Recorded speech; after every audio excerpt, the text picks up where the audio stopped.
À mon tour de poser une équation, colonisation égale chosification. J'entends la tempête, on me parle de progrès, de réalisation, de maladies guéries, de niveau de vie élevé au-dessus d'eux-mêmes.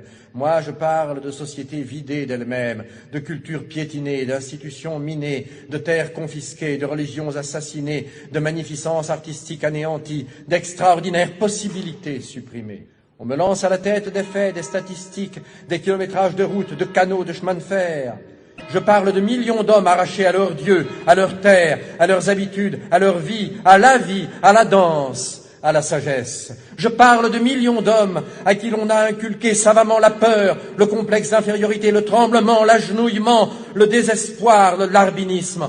On m'en donne plein la vue de tonnages de coton ou de cacao exportés, d'hectares d'oliviers ou de vignes plantées. Moi, je parle d'économie naturelle, d'économie harmonieuse et viable, d'économie à la mesure de l'homme indigène, désorganisée, de culture vivrière détruite, de sous-alimentation installée, de développement agricole orienté selon le seul bénéfice des métropoles, de rafles de produits, de rafles de matières premières.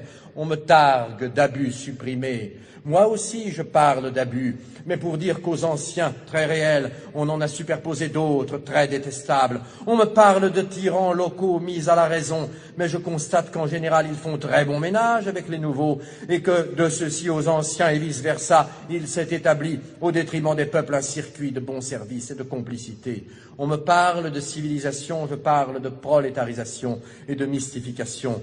Pour ma part, je fais l'apologie systématique des civilisations para-européennes.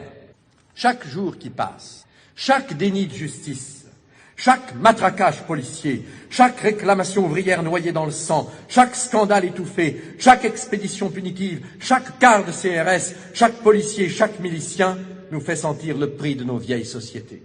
C'étaient des sociétés communautaires, jamais de tous pour quelques-uns. C'étaient des sociétés pas seulement anticapitalistes, comme on l'a dit, mais aussi anticapitalistes. C'étaient des sociétés démocratiques toujours, c'étaient des sociétés coopératives, des sociétés fraternelles.